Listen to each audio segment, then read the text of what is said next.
Hello guys, welcome back to my YouTube channel. ನಾನಿವತ್ತು ಗೊರ್ಜಿ ಪಲ್ಯ ಹೆಂಗೆ ಮಾಡೋದು ಅಂತ ಹೇಳ್ತೀನಿ. ಇದು ಉತ್ತರ ಕರ್ನಾಟಕದಾಗ ಸಿಗುತ್ತೆ. ಇಲ್ಲಿ ಬೆಂಗಳೂರು ಸಿಕ್ಕರೆ ಮಾಡ್ಕೊಳ್ಳಿ. ಅದು ಈ ಥರ ಇರ್ತೈತಿ, ಹೂ ಇರುತ್ತೆ, ಚಿಕ್ಕ ಚಿಕ್ಕ ಎಲೆ ಇರುತ್ತೆ, ಅಷ್ಟು ದೊಡ್ಡ ಎಲೆನೂ ಆಗೋದಿಲ್ಲ. ಸೇಮ್ ಸಿರ್ಕಿರ ಸೊಪ್ಪು ಥರ ಇರುತ್ತೆ, ಆದರೆ ಇದು ಎಲೆ ಅಗಲ್ ಇರುತ್ತೆ, ರೌಂಡ್ ಆಗಿರುತ್ತೆ. ಇದು ಸಿಕ್ಕರೆ ಮಾಡ್ಕೊಳ್ಳಿ, ಇದು ಆರೋಗ್ಯಕ್ಕೆ ತುಂಬ ಒಳ್ಳೆಯದು. ಗೊರ್ಜಿ ಪಲ್ಯ ಸ್ವಚ್ಛಗೆ ತೊಳೆದು 2-3 ಸಲ ತೊಳೆದು ಇಟ್ಕೊಂಡಿದ್ದೀನಿ. ನಾನು ಕಟ್ ಮಾಡಿಲ್ಲ, ಕಟ್ ಮಾಡಬಾರ್ದು ಸೊಪ್ಪನ್ನ, ಹಾಗೆ ಇಟ್ಕೊಂಡಿದ್ದೀನಿ. ಅದಕ್ಕೆ ಒಂದು 4-5 ಹಸಿಮೆಣಸಿನಕಾಯಿ, ಖಾರಕ್ಕೆ ನಿಮ್ಗೆ ಎಷ್ಟು ಬೇಕೋ ಅಷ್ಟು ತೊಗೊಳ್ಳಿ. 1 ಗಡ್ಡೆ ಬೆಳ್ಳುಳ್ಳಿ ತೊಗೊಂಡಿದ್ದೀನಿ ಜಜ್ಜಿ,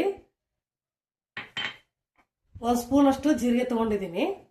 ಇವಾಗ ಒಗ್ಗರಣೆ ಮಾಡ್ಕೋತೀನಿ ನಾನು. ಬಾಣಲಿಗೆ 1-2-3 ಸ್ಪೂನ್ ಆಯಿಲ್ ಹಾಕೋಬೇಕು. ಇವಾಗ ಎಣ್ಣೆ ಕಾದಿದೆ, ಜೀರಿಗೆ ಹಾಕೋಣ ಮೊದಲು.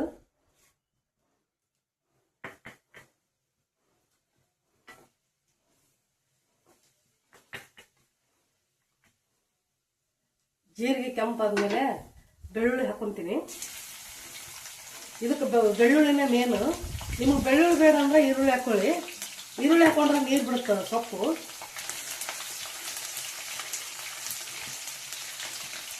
ಬೆಳ್ಳುಳ್ಳಿ ಕೆಂಪಾಗೋವರೆಗೂ ಬಾಡಿಸ್ಬೇಕು.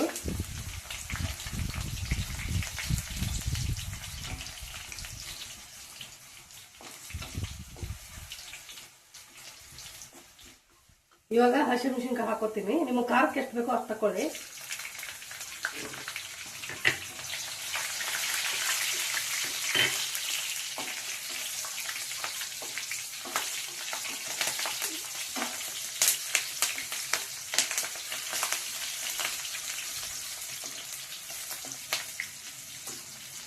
ಇವಾಗ ಸೊಪ್ಪು ಹಾಕೊಂತ ಇದ್ದೀನಿ.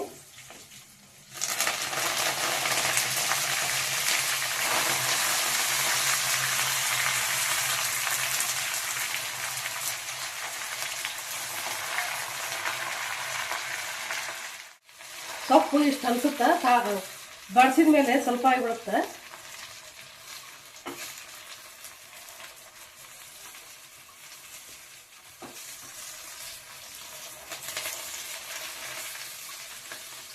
ಒಂದು 2 ನಿಮಿಷ ಮುಚ್ಚೋಣ.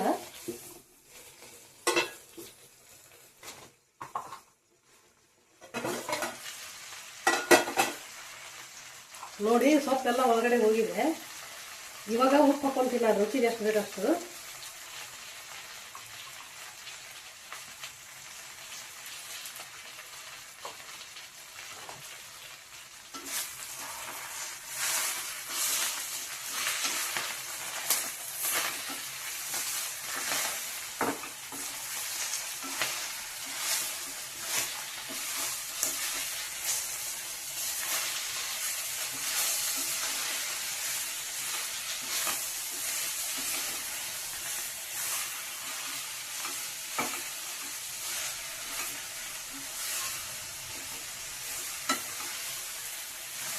ಸೊಪ್ಪು ಪಲ್ಯಕ್ಕೆ ಯಾವಾಗಲೂ ನೀರು ಹಾಕೋಬಾರ್ದು.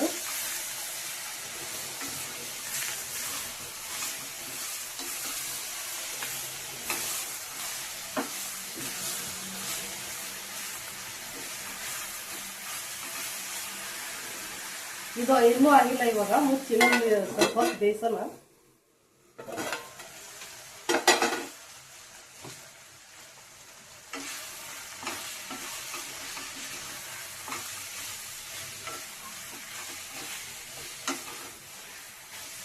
ಇವಾಗ ಸೊಪ್ಪು ಬೆಂದಿದೆ.